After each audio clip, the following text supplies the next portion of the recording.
As the final buzzer sounded on the Pistons' 2023 season, two die-hard fans, Mickey and Harry, each passed out and witnessed a vision.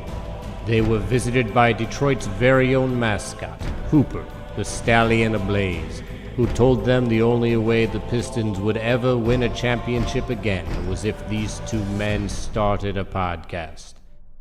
To be clear, they said, do we really have to do this? I mean, aren't there enough Pistons podcasts already? It seems like this might be overkill. But Hooper dunked on them, right in their face, and said, your team needs you. He presented them with a prophecy. Now it is their duty to help Detroit rise again and become champions. The Order of the Blazing Horse. What up, though, and welcome back to another brand spanking new episode of The Order of the Blazing Horse, the only Detroit Pistons podcast based on a mystical prophecy. I am one of those probably your hosts, Harry Morrose, touched by horse in a very appropriate, consensual, ethereal, spiritual way, joined as always by my co-host with the most out on the West Coast, Mickey Jacobs. Harry, I'm stoked. We're on a 3-game win streak, and we're joined by friend of the pod, brilliant, genius, talent, Doug Berns in the building. What up, What up, Doug? fellas? What's going on? Doug. Congratulations. You won your Super Bowl on Monday night. I'm so happy for you. How dare you call that the Super Bowl? But whatever. We'll take that with the greatest salt. But like regular season, the last couple of years has been the Pistons' way, it seems. You guys do have the playoffs, so I'll have that for you. Doug, I got to say, I'm loving the hair pushed back, dude. I was debating, do I try to cover the big forehead going here, or do I just tuck it in back behind the Looks great. headphones? Thank you. you. Got nothing to hide. I appreciate it. It looks really good. I never do. I never do. I got the widow's peak a little bit, so I can't really pull that off all that well. You got the straight line. I was worried I was working with the Jaylen Brown for a little bit, but I'm never going with I have to get a little polish in there, even things out. Boot black in the hair. Doug, we're so pumped to have you on the show, man. We got the Kings of the East on this podcast. We got the Knicks, we got the Pistons. They're both playing some basketball. You guys are off the in-season tournament championship, which, by the way, congrats about. I do think that's a good deal. I do think it's cool. I almost think you guys should hang the banner because I do think the banner is kind of cool. I think the accomplishment's cool. But overall, people were riding high on New York. Nationally, people were riding real high on New York, giving them the East's top team over the Pistons, despite the record. Were you feeling that leading up to the game, or were you like, I don't know? Wait, coming into the game on Monday? Correct, yeah. I wasn't. I was incredibly wary of the way the Knicks had been performing because they were coming in on a 3-game losing streak coming into that game, and they had a particularly disheartening game against Atlanta where they really didn't show up at all. And that was what made me really concerned about how we were going to come out against Detroit. And the issues that you would guess plagued the Knicks against Detroit ended up really hurting us. Specifically, it seems like everybody on the Pistons is 6'8" and steals the ball in every possession, and it just drives me nuts. So no, Brunson couldn't really get into his dribble drives whatsoever. And Anunoby really didn't have a lot of room to make anything happen. Then, of course, Cat had one of his more, we'll call it quiet performances of the season. So that was, as a Knicks fan, that entire game was extremely distressing. It was a lot for us as a fan base. Yeah, Cat he got declawed. How important to the Knicks is Josh Hart? I think what Josh Hart brings that was missing in that game is motor and intangibles. And obviously long rebounds. That was a huge problem for the Knicks, getting completely out rebounded, especially on long rebounds, and not being able to give themselves second chances. And you guys kept getting out in transition, leak outs, dunks. This was a huge problem for the Knicks. But Josh Hart can track down a lot of long rebounds. But more importantly than the specific box score stuff, and he's been shooting extremely well this year. Especially from 3, considering the way that he's known to be less than confident in his shot at times, and he's been pretty confident and pretty willing to let it go this year. And then the energy factor. He has a certain toughness and a certain motor that I think is unique to him on our roster. There are other players that approach it, specifically Deuce McBride, but we didn't start Deuce McBride. We went down super early, and Hart just has that next level, that next gear, that next speed that the Knicks have been missing since they've been scuffling a little bit. As Robbie Bettelin in our chat says, he is the heart of the team. Little on the nose, but you're not wrong. And from one Deuce fans to another, I also appreciate Deuce McBride. I think he had a lot to do with the Knicks bounce back game against the Clippers. But how do you feel? Big win, by the way. I think beating the Clippers, especially right now, surging Clippers, by the way. Yeah. I mean, you look at the record; they're still 13-24 after last night, but they've been on a tear. They won 7 of their last 8 or something like that coming into last night. So, and there are ways for them to beat the Knicks, specifically James Harden going off. The Knicks really did a good job mixing up who was guarding Kawhi Leonard. They kind of switched between Mikal Bridges and Anunoby at various points throughout the game. And even Mitchell Robinson was on him a couple of times. And I think the way that Kawhi started off hot and he ended up only scoring 25 points, which is he's averaging 28 points on the season. So, I think if you keep a guy below his average, the Knicks had a solid bounce back win last night that made everybody be able to take a deep breath for a second. Pistons could have used that lesson on maybe switching up your defensive matchups on Kawhi instead of just having Tobias Harris try to guard him for the majority of the game. No shades of night, but that was 55 points. It's a little career night. No big deal. Yeah. Only time that's ever happened.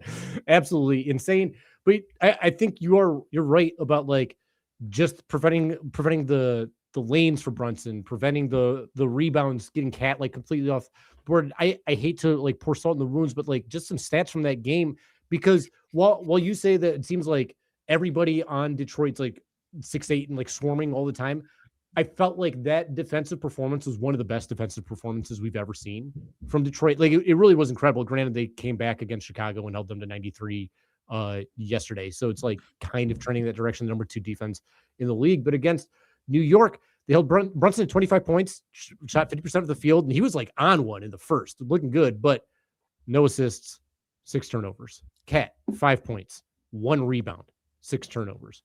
6 turnovers. 6 turnovers. 12 turnovers between those 2 dudes. It's crazy. OG, 5 points, 1 assist, 2 turnovers, minus 31 on the evening. Bridges, 10 points, no rebounds, 1 assist, and a turnover. That's wild as far as from those guys, because those guys are dudes. There's no doubt. Those guys are the reason that people think that the Knicks have a real shot at the championship this year. I think that the issue that the Knicks had been having coming into that game was that they were reaching a breaking point in terms of the distribution of shots amongst the players. I think this was frustrating, different guys not getting enough touches, guys missing. OG had been ice cold from 3 coming into that game. And I think what happens sometimes is Brunson decides I'm the only one who can get a bucket. And in a lot of ways it's true. But everybody that's below Brunson in terms of scoring in that starting 5, they all can make an argument that they should be the next in the pecking order. Obviously, Cat wasn't assertive enough, and the physicality got to him and took him out of the game, which can happen to him sometimes. And when he's having a tough time on offense, then it can cascade. And that's what happened with Isaiah Stewart, who, okay, whistles were blown and more. I've never seen a team so expert at getting a second foul out of one single whistle. It really pissed me off. Yeah. It's a skill, I guess. But I'm not going to complain about physicality, because here's the thing. People say that the Knicks, they don't match up well against athleticism. They don't match up well against physicality. If you want to be a championship contender, you got to figure it out. So if you have all these players having issues about touches and disengaging from the game for those, it's not exactly give me more touches, I need more shots. It's figuring out the flow of the game that's challenging for them. Figuring out which hand to lean into. I think Mike could have gone to Deuce a lot more in that game because he was knocking shots down. he was really the only one besides Brunson who was knocking shots down. But the ball got sticky. The physicality, the off-ball denial was excellent. And that's another thing about the Knicks is that their bread and butter this year, when their offense is really humming, is movement off the ball, backdoor cuts, transition leakouts, and these things were not really being able to weren't really being able to happen with the Pistons defense. And another issue, not knocking down transition threes, passing out of layups to try to get transition threes. Sometimes, like when you're not seeing the rock go down, just go for the lay. So, it's easy for me to Monday morning quarterback it, or what's today, Thursday evening quarterback it.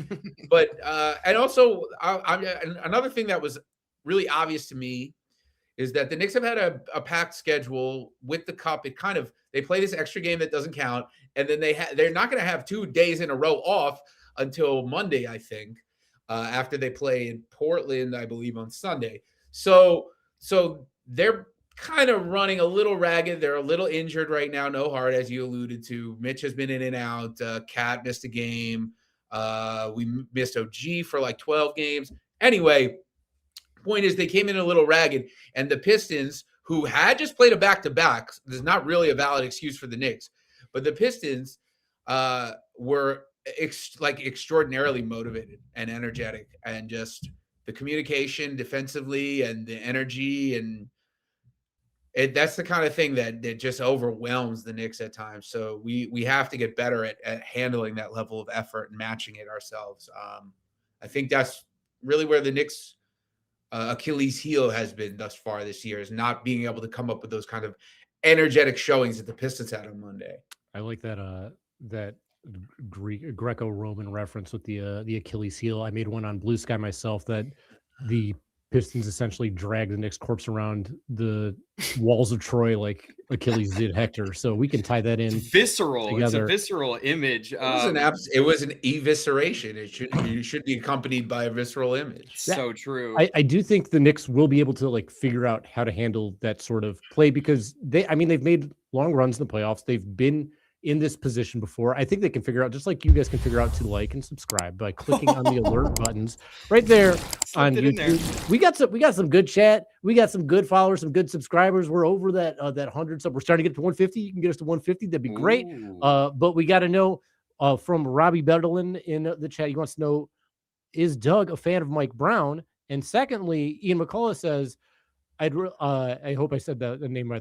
Oh, right. I think it's McCullough, right? I would like the professional creatives that are on this podcast to dig deep into their bag in order to describe how soft Cat is. I do want to say this.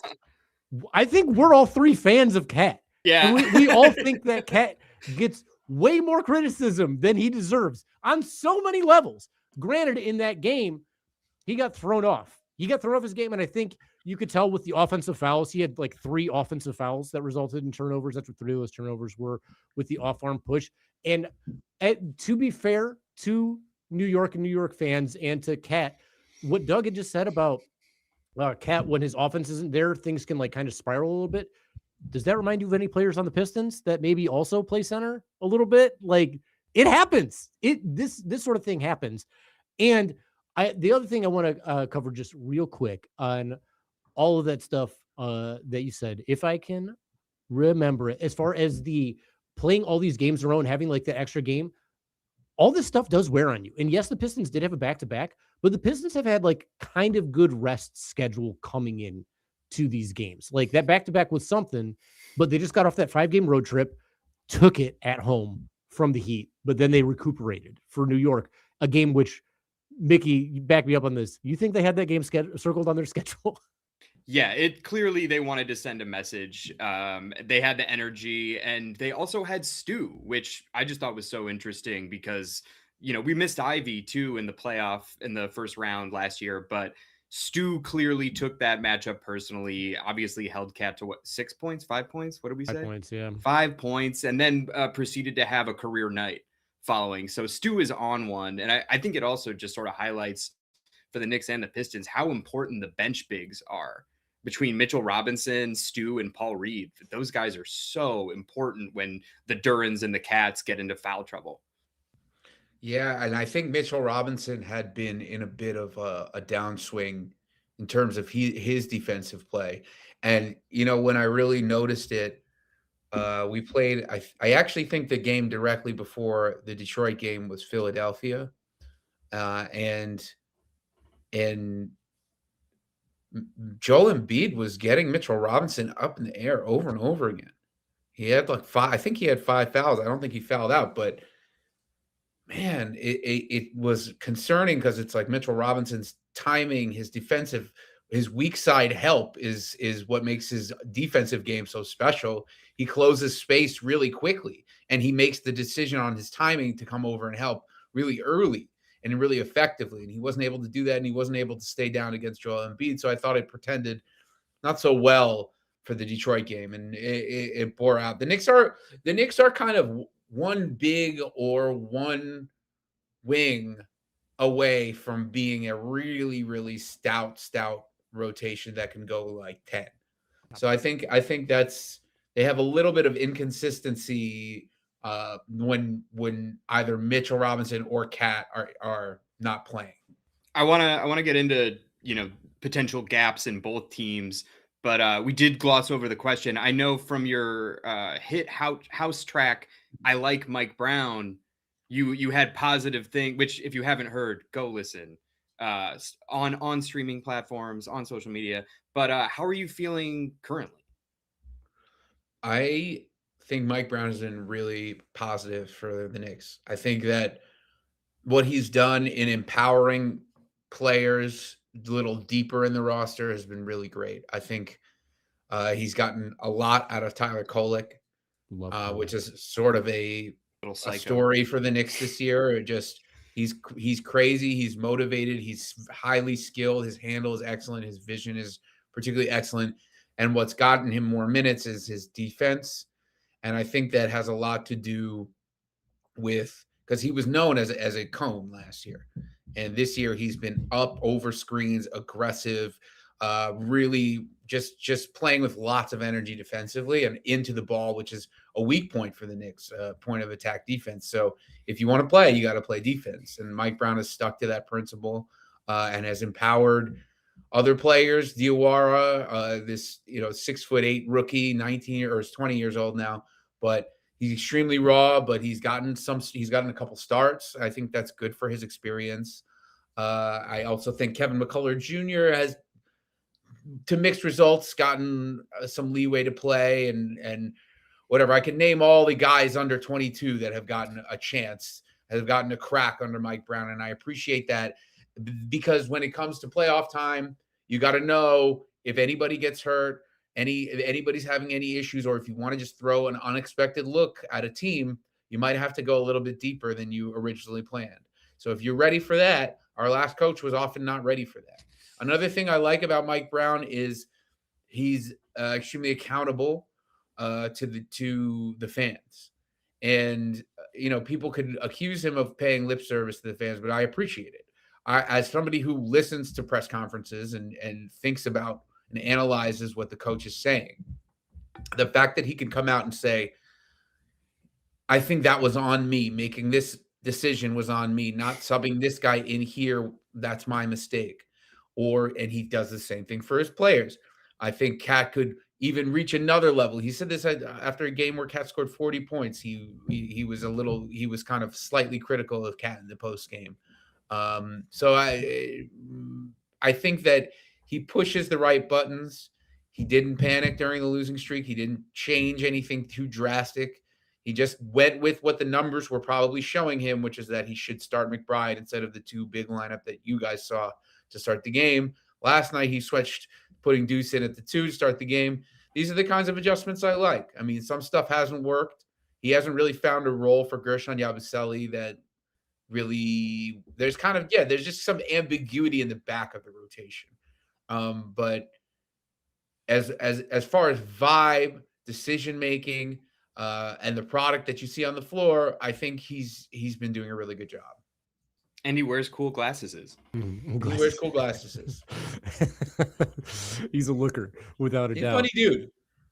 Yeah, I've been a fan of Mike Brown. Also, historically successful at a lot of different locations. This dude knows what's up. He's a good coach. I think he got the raw end of the stick at Sacramento. I think we can all say he wasn't the problem in Sacramento. Looking back now, considering where they're at. Doug, I wanted to ask you, having watched this game, which Piston drives you the absolute craziest? Who gets under your skin the most? You're like, this fucking guy once again. What's his name? I'm doing this Google right now because I can't remember his first name. Is it Javante? No, it's not Javante. What's his last name? It's Dennis Jenkins. Oh, yeah, baby. Jenkins sanity, dude. It's what Jankyard dog, dude. Because he's the guy that's like, oh, they have another one of these fucking guys that does this thing where they steal everything and they hit the three and they can drive and like they have another fucking guy now. What the fuck? So that's where I stand on who is the most, because he's certain teams that I see the Knicks play a lot. When somebody new emerges from the group that I already dislike, like that's where I lose my shit. So Dennis is so good, and I'm just like, come on, dude. Really? Is he this guy good too? So salute to him because he pissed me off. Ron Holland always fucking pisses me off. Of course. Can I tell you something funny about Ron Holland really quick? Yes, absolutely. I'm sure we'll at some point talk about the video I put together for that game, but we'll share. Ron Holland Sr. quote tweeted it with like laughing emojis. That's awesome. That's sick. I was like, yo, your son was everywhere, bro. Like he didn't give us a second to figure anything out. So like, I want to use this opportunity to transition into that song, but while we're talking about Ron real quick, the game against New York, when Asar went out and Ron started guarding Brunson, I was like, Ron is so much better at defense than even I, and I think Mickey, like just us super stands, to allude to it, we're giving him credit for. That was not intended. But with that being said, I just want to get into this thing. I want to show the video. So yeah, go ahead, Mickey. You won't be surprised to learn how beloved Ron Holland and Dennis Jenkins are in Detroit. These are because those are your gritty, grimy, give it all every night guys, and culture guys too. Yeah, we need more of that over here in New York.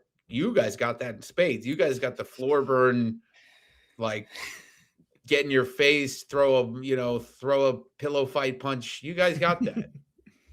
It seems to be like when it comes to what Detroit's done, I think it's a combination of three things essentially.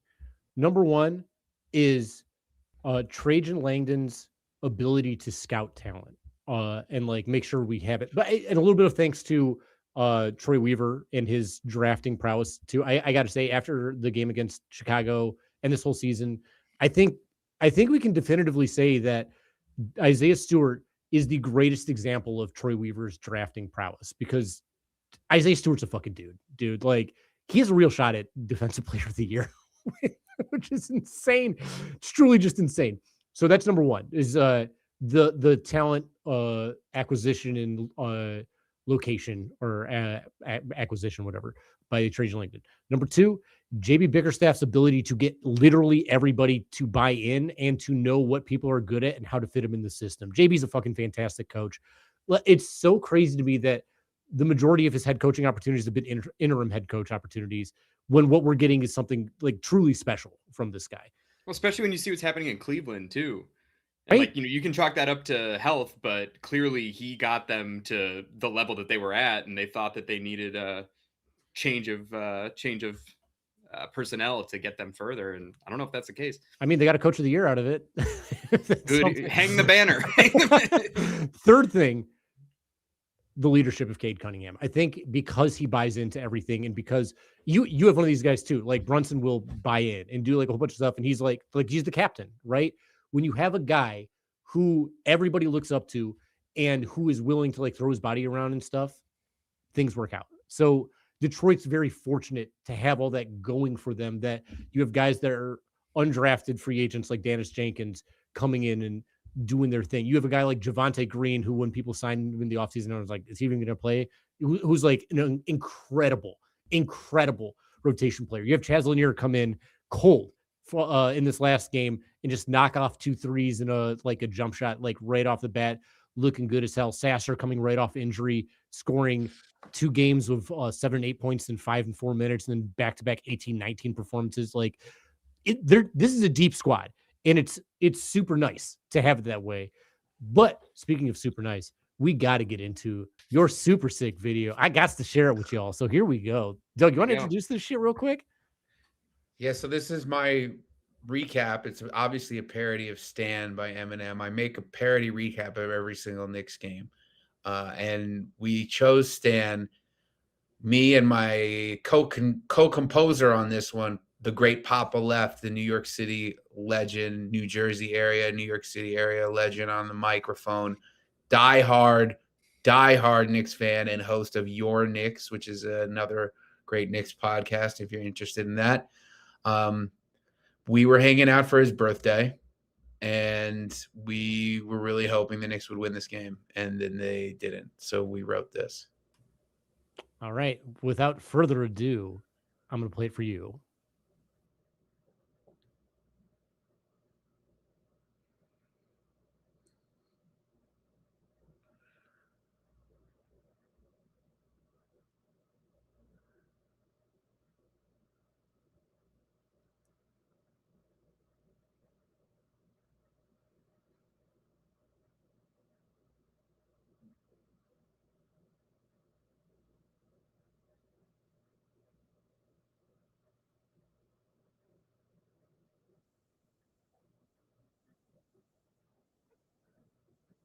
It's really good. Just take my word for it. You bob to it.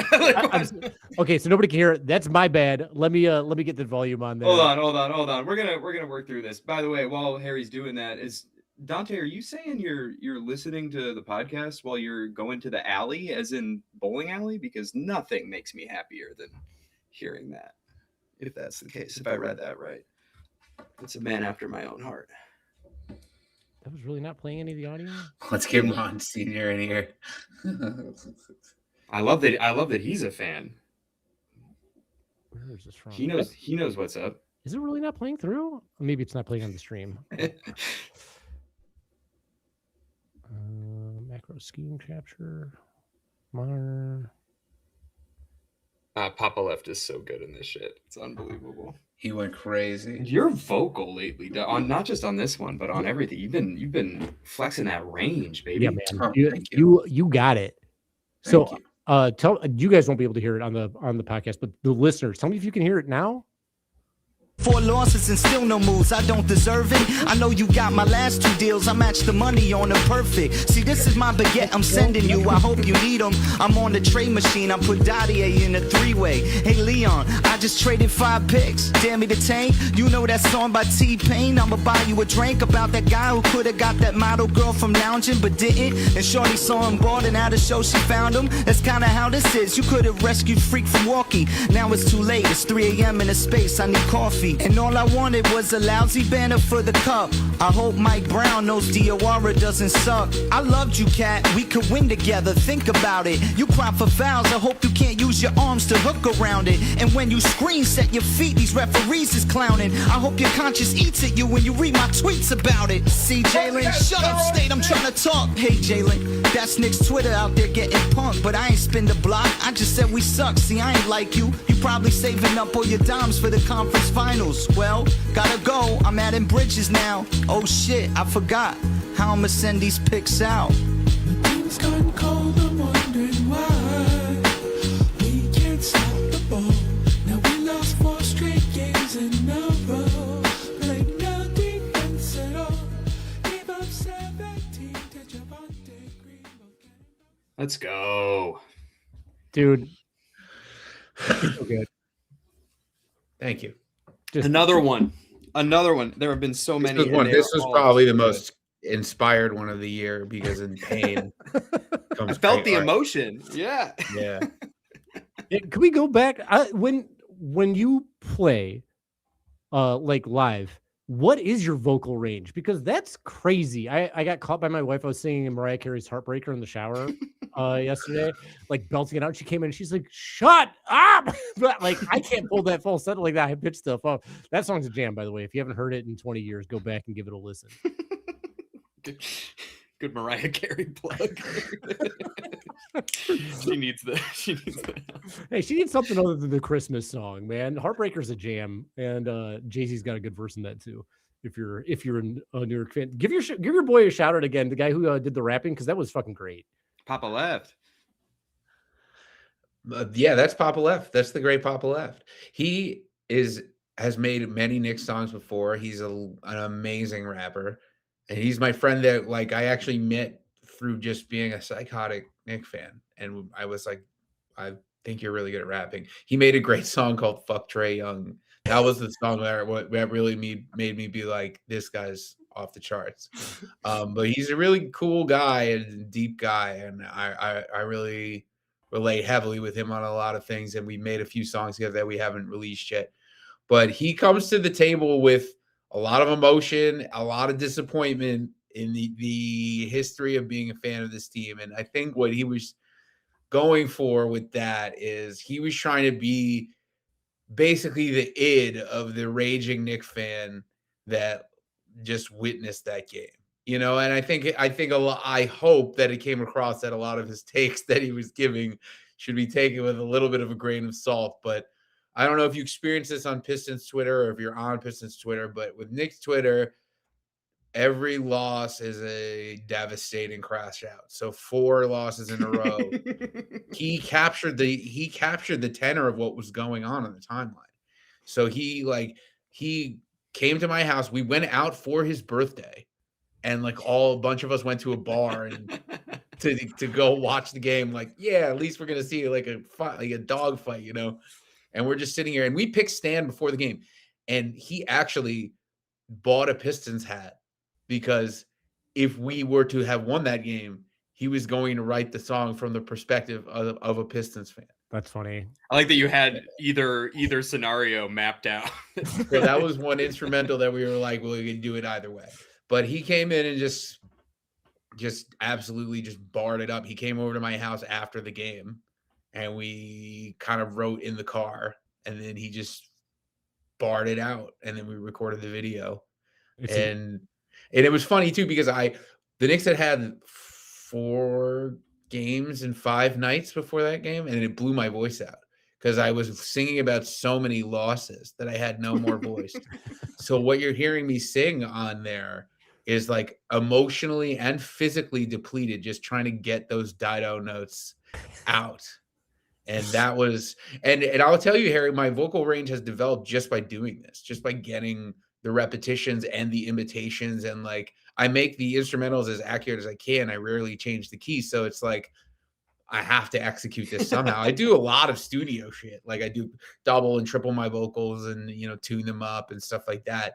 But it is like, it's me singing and like reaching those ranges. And that's kind of new for me. And I actually did All I Want for Christmas Is You, speaking of Mariah Carey, on Christmas. I mean, it's a track. It's a track you gotta hit. You gotta hit it. But I mean, you gotta hit it. I could feel the rain coming down on the window of your soul as you were singing that song. It just came out so great, and I love that your boy now owns a Pistons hat that will forever remind him of the time the Pistons beat the shit out of the Knicks. Which is we're dedicated to this, bro. We are dedicated to this gimmick.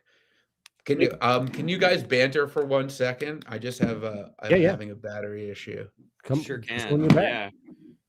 Oh my God. So this is good because we were going to talk about some of the other dubs that we've experienced recently. The Pistons swept the last 3 games, little East Coast dominance. Bulls and oh, he's back. All right. Well, you guys were there. You saw it. Yeah. Enough of that. Yeah. Uh-oh. Let me get back to you here. I'm struggling. There we go. There's the star. it's been something. Just Did you hear me say nobody wants to hear about the Pistons? Yeah, that's yeah. it. Okay, good. I was trying Okay, to mute you before you said anything. No cuts, no edits. Ian McCullough says that Pat Benatar's Heartbreaker is a million times better than Mariah Carey's Heartbreaker. I don't even think that's Pat Benatar's best song, but that's just me. Ian McCullough says, who has more range, Doug Lust on Vox or Cat from 3? Ooh. You're stretching, dog. You're stretching. You're getting out there. I'm trying to push out the nice 29, 30 feet out there. Mm-hmm.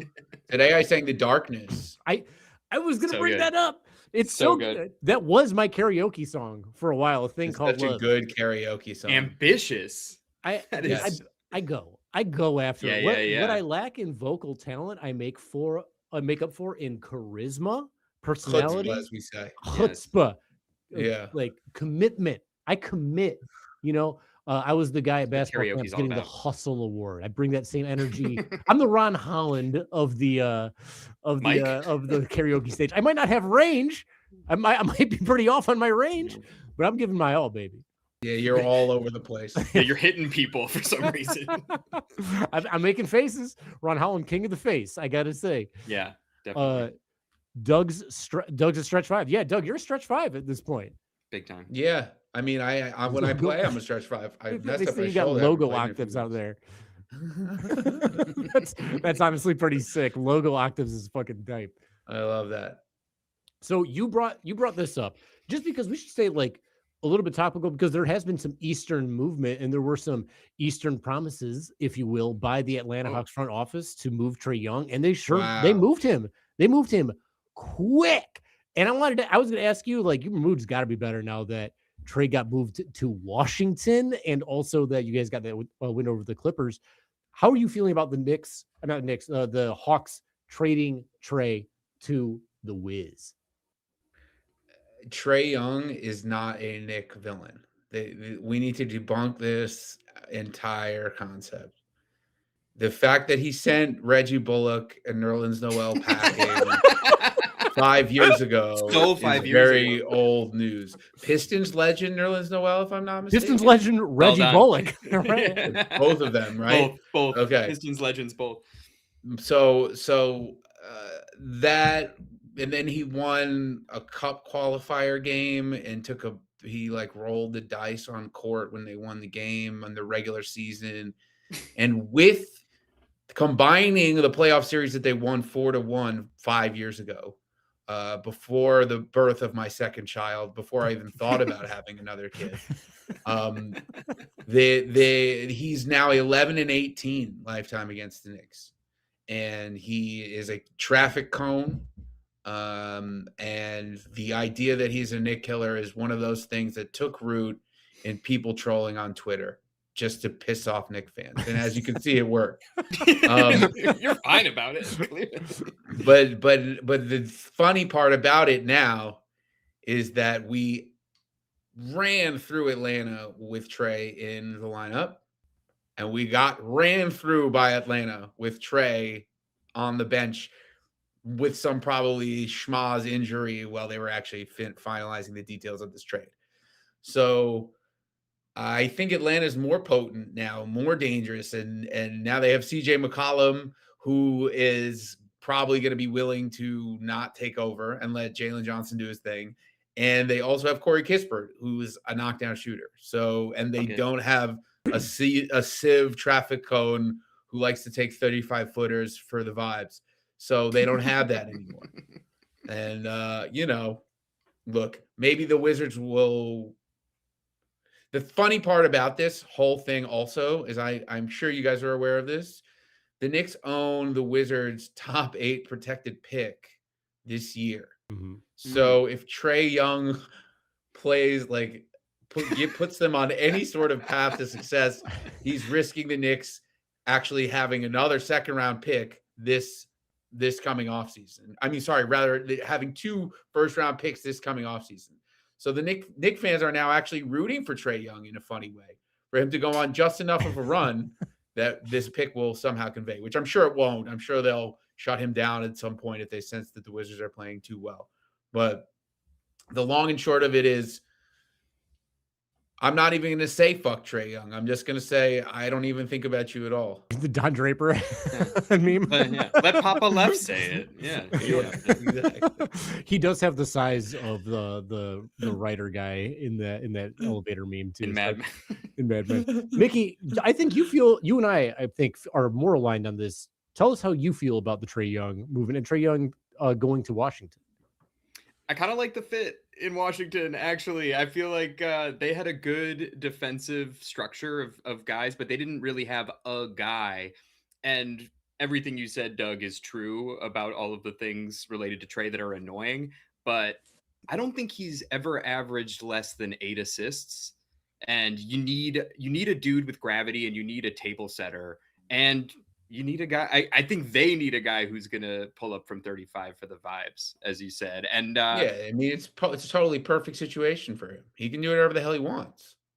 yeah, well, and I think what's cool too, sorry Harry, is that he wanted to be there. So I guess everybody wins. I do think it's an everybody win situation, because while Washington does have the ability to like develop into a better defense over time, not this season because their defense is bad right now, but Sarr has the ability to be a very good defender. I think Bilal has the ability to be a very good defender. Keyshawn, maybe we'll see. Like, but offensively, they're not without guys. They're Right, not yeah. without young talent that can be developed into something cool. and they gave up 0 young talent to Exactly. do this. Mhm. And like, yes, they And gave no up- picks. and no picks. That's it's. I mean, awesome. it depends how you feel. I'm personally higher than most, I guess, on Corey Kispert. I think he's pretty good, I think but he's good. that's not the type of player that I would say I'm putting my franchise at risk by trading him. he's No, better than Luke Kennard, who they had in that role before. So right. There you go. the Hawks. Exactly. Yeah. The Wizards have Trey Johnson, who they just drafted, who Mhm. can shoot lights out, and like he was a little bit redundant over there. Now they have some ability next year to kind of build around this. And the reason I think it's okay is because Trey throughout his career has been the number one guy on a team that has gone to the playoffs, that has made success. He's a 2010 guy. He's like one of the best assist men in the NBA, one of the best like pick and roll like ball handlers in the NBA. He can show out. He's got some sauce to him. He's not like he's not like an attitude problem either as far as like players go. The dude wants to be there. He seems like a good teammate by any stretch of the imagination. He can't help that he's like so tiny. He could maybe be a little bit better defender, but he can't help that he's like as small as he is. So if Washington focuses on like, hey, he's our one bad defender, we have to get He's just a defensive low light machine. Let's Right. be honest. Let's call it. You're saying these nice things, but you can see whole reels of him halfway across the court when his man is open for three. It's true. His defense is Sorry. It's poor. I will say that. But if he's the only poor one on defense, long term, if they figured out he does work there in the short term and then they do it, he's not going to get paid that much because this trade, the value of this trade should demonstrate that he's not going to get a ton of money on like the market. And I think when you look at the way the NBA has gone, as far as who the top 3 teams are right now in the NBA, it's the Spurs, it's the Thunder, and it's the Pistons, who are all young, and literally everybody plays defense. Like they just do. So you have young guys who give their all on D. When you look at teams that have multiple defensive liabilities in their starting lineup, no shade to New York, but New York has Cat and Brunson in their starting lineup.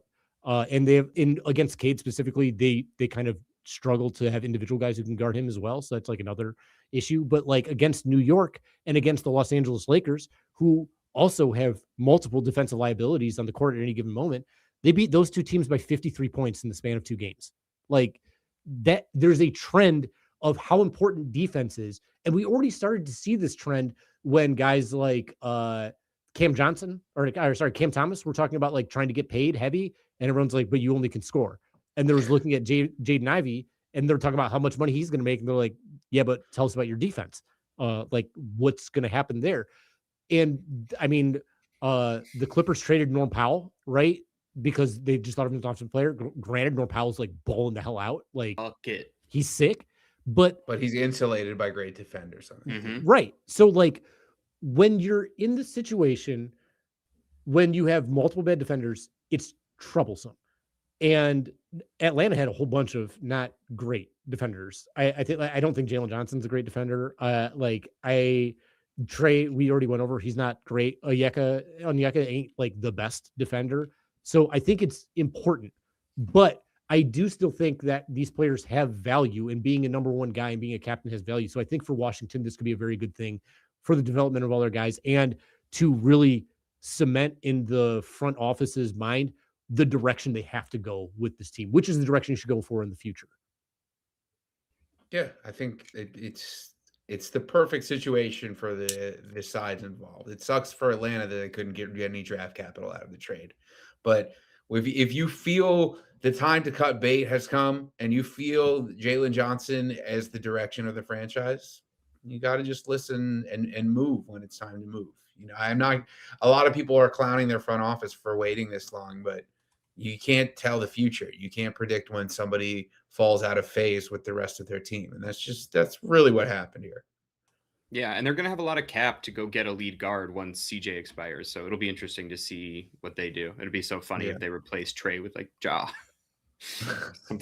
I mean, they won't, but I don't think that's gonna happen. I think Ja's staying where he's at. Doug, I know we talk a lot of New York stuff, but we also want to talk about like something that went on for the Pistons, because the Pistons started Jaden Ivey last game. He didn't get like many second half minutes. He only had like 5 second half minutes when he played last game. I want to know what your impression of Jaden Ivey was when he played against the Knicks. And then Mickey, I want to get your impression of what's been going on with him lately. I think the Jaden Ivey performance was the only thing I really remember of it is that he hit threes. And I was just like, the Knicks are not serious tonight if Jaden Ivey's getting open looks for three. That's my only impression I had of Jaden Ivey. I did just play with the Pistons on 2K with my friend, and it was fun to run up and down the court with Jaden Ivey. Pistons? This Pistons team, yeah, I did that before.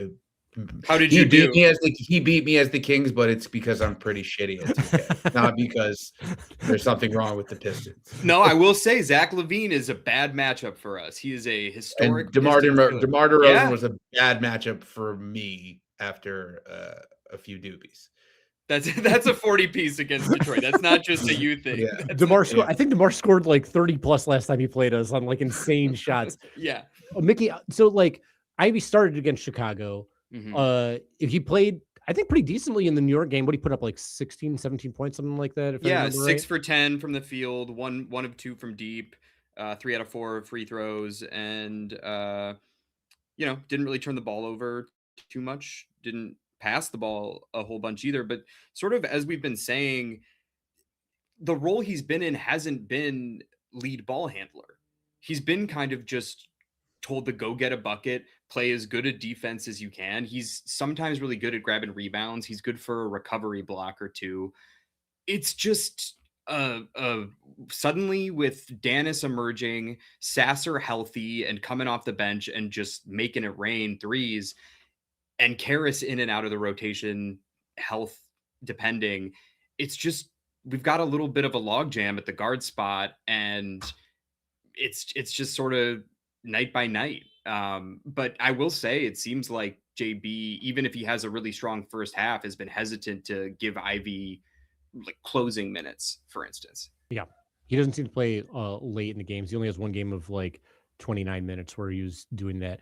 I have 2 things to say on Jaden Ivey. The first is like regarding his defense, and I think he played okay defense in his last game. Not great, but I think he'd be a much better defender if he didn't leave his feet to block, like to fall for pump fakes or to like try to block shots when the defender or the opposing players in front of him. Because when you leave your feet, they just go. And like he gets up so high, they can take like 4 steps before he hits the ground.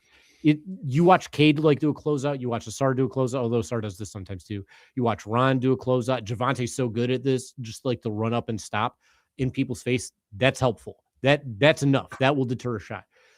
My overall number 2 point about Jaden Ivey is When he started yesterday, I was super frustrated because I don't think of him as a guard anymore. Nate Fridson said it on the last podcast when we were here. He said he almost plays like a wing. I kind of think that's what he is at this point. Like he's a 2-3. He's not a 1-2 combo guard. He's like a shooting guard wing combo because he's not a great ball handler. He just isn't. Okay. So this is my question for you. This is what I was wondering actually when I was playing 2K. I was like, why is he starting? That was my question. He's not. I don't know why he did start in this last game when Cade sat.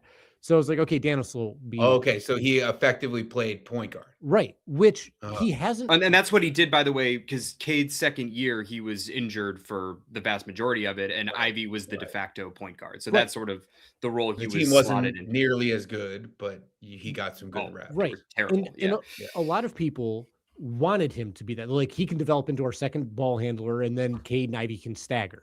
Right, like that should work out. But we have seen over and over again that doesn't work out so well. It just hasn't worked out. And then you have guys like Asar who's handling the ball a little bit. I mean, it was essentially point Asar last night. And then Ivy was like the secondary ball handler. So I think Ivy should only be out there with two other ball handlers, whether it's Cade, two out of any of these guys, Cade, Asar, Danis, Sasser, Levert. And that's 5 players. That's a good amount of players that you could cycle from. And I'm not saying they're all great ball handlers, but you have to have at least 2 out there with Ivy because he can't handle it on his own as the main guy. Same with Sasser. Sasser should be out there with at least one other one. He's not as bad as Ivy is when it comes to like the ball handling situation. And again, I'm not saying that Ivy's a bad player. I'm saying that I think we know what his role is, and it's not guard in this in this regard. So I think that's why I think he's not playing the closing minutes because he's there. JB doesn't know what to do with him completely yet. And when you want to talk about wings, you'd probably rather have Javonte Green out there as like your wing. And if you have a guard, you probably want to have Danis Jenkins out there as your guard.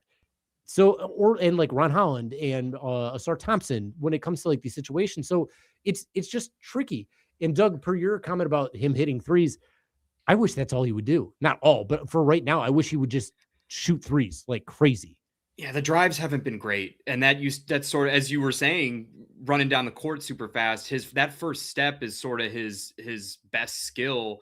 But lately, but he just has been running right into shot blockers or just going full head of steam without a plan. And just as he's been returning from injury this season, it's not looked great. He's been getting more efficient, but just that element of his game, which is something you want, hasn't been great. He's had to have a lot of really creative circus shot finishes and ends up on the deck a lot.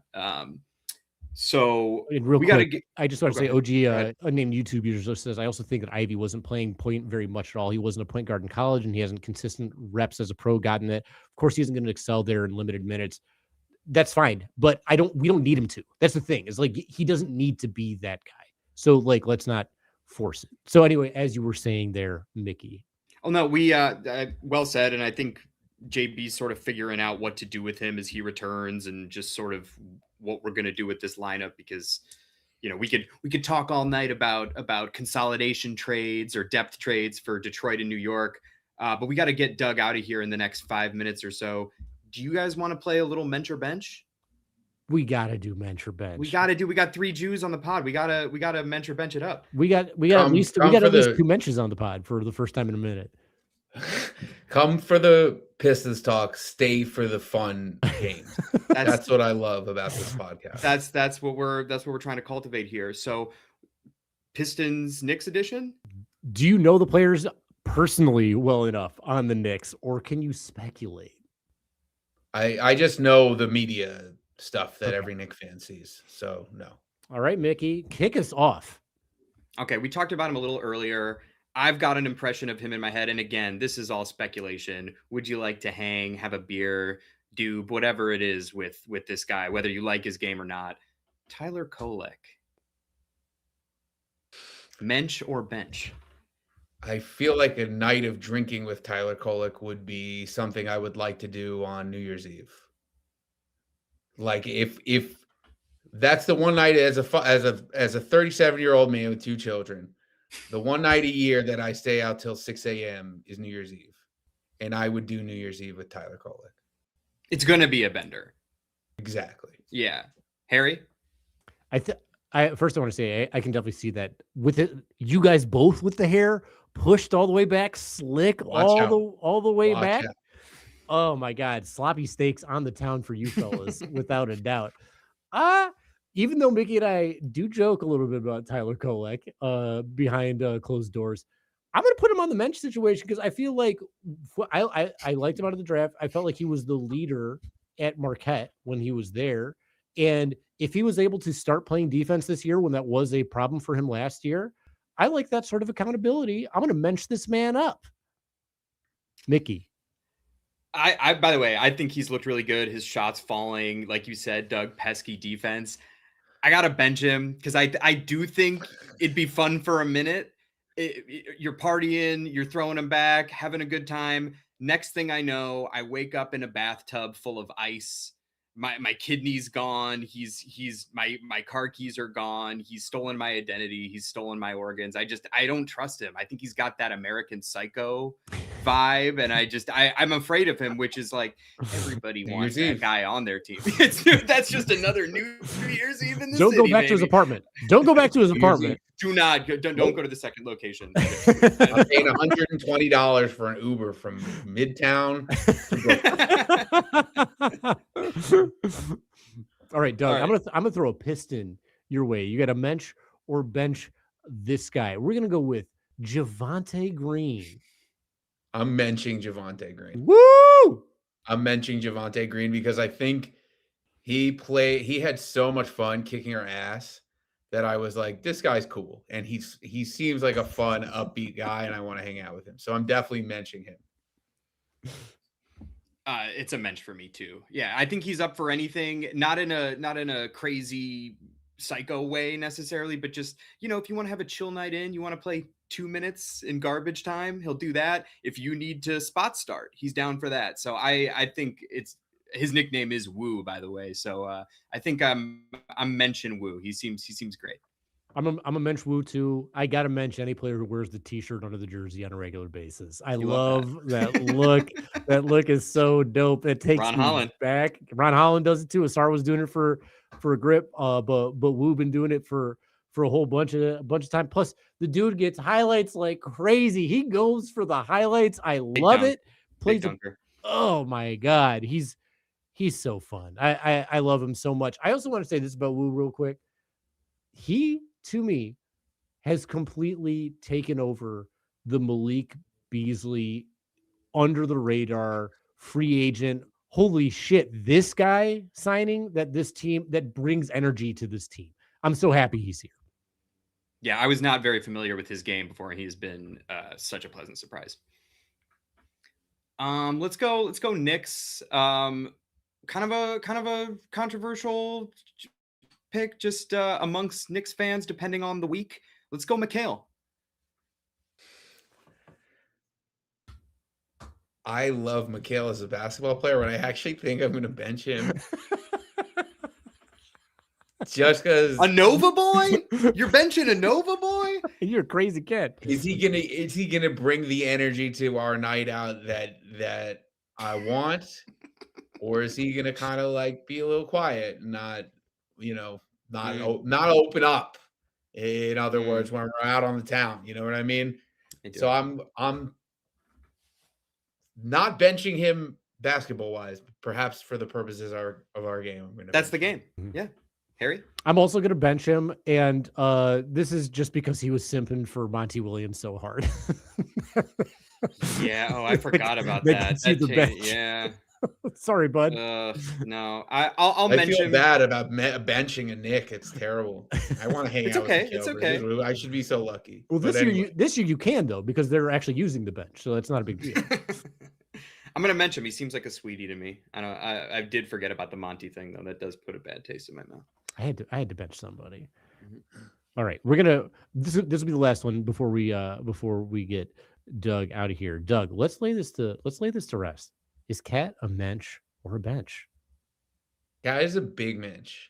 Cat is a noted Mensch. This is dead ass, as we say. He's known for being a community guy. He's known for being a generous guy, and It seems to me like you'd be drinking your fourth Manhattan, finishing your second plate full of ribeye, and then all of a sudden the check is taken care of. Because that's the kind of spirit that Karl Anthony Towns has. He's positive. He's a ray of sunshine in terms of his personality, his friendliness. His wife is his fiance seems also very lovely. So a double date with Kat and Jordan, with me and my wife Mary, that's a mentionable situation. I feel like that's in the cards. Let's put that in his mentions. Yeah, let's make this happen. Make it happen. It's a mensch for me too. He seems lovely. I hate him on the court. He drives me nuts just pulling up from anywhere. But well, sometimes you love him on the court. Come on, loved him on Monday. That's that was the exception makes the rule. When he does this thing. Yeah, I love in all of Doug, not all of Doug's songs, but in a lot of Doug's songs, there's a lot of hooking, a lot of hooking. Yeah, you'll notice that particularly in the egregious. Anytime we lose by more than 8, I would look for a line about that because it probably happened twice. Yeah. He hooks it up for sure. Hooks it up just like you would in my imaginary steak dinner. You took care of the cat. You didn't have to. And he's like, no. Should we settle up? You reach for it. He's like, I already. It's already. I don't want to make you think about it at all. Oh, so the guy who is about to make $50 million just this year. Are you sure I can't Venmo you? No. Next round's on me. This one's on Tibbs, actually. He doesn't even know he's getting through the build. He's just like, what the fuck? I'm also going to mention Kat because of how much hate he gets online. He even got hate from our chat today, a little trolling from our chat today, and he does not respond negatively. He doesn't troll back or fight back the same way that, let's say, and I love KD for this, but KD fights back online. He's clearly affected by it. But Kat just like deals with it and then just plays. And like that's mensch behavior. That's great mensch behavior. So super mensch. And speaking of super mensch, we got one on the show with Doug Berns. Dude, we're so lucky we get you on the show. It's so dope. And a treat every time. We love you too. You guys are so and we talk off the show often because you are just solid guys. And I'm like, I need to talk to basketball fans that aren't psychotically oriented only towards Madison Square Garden. I need some other perspectives here. It's a true hoop fan. Hoop fan. It's a good situation to be in, and it's a great one considering we didn't know you before you did our show the first time. So like friendships are formed. So everybody get out there and follow at Doug Lust on what, Instagram, Spotify, all the stuff. All of it. Everywhere. He's the GOAT, and he's just dropping bangers like they're all that. Like nothing. And before you go, make sure to like and subscribe as you're want to do, put on the notifications and stuff. We really appreciate you being here. We appreciate you guys enjoying that 3-game Piston win streak where they've just looked so good as of late. So good as of late. Oh, I'm sorry, we don't have the Eastern Conference Player of the Month. We just have the Eastern Conference Defensive Player of the Month. It's anybody's kind. Come on, give me some lip service. It's anybody's conference. Still a long way to go. It'll be a fun conference championship. I really hope that these are the two teams in the conference championship because I think that'd be the best basketball that we could get for it. It'd be really incredible. So follow Doug. Mickey, you got anything else to add before we get out of here? I don't. This was a blast. All righty. Well, we're going to leave the show the way we always do, which is by saying the OOBH acronym as an onomatopoeia, because that's what a horse would sound like if they were trying to talk anyway. Mm-hmm. So, as always, I've been Harry. And I'm Mickey.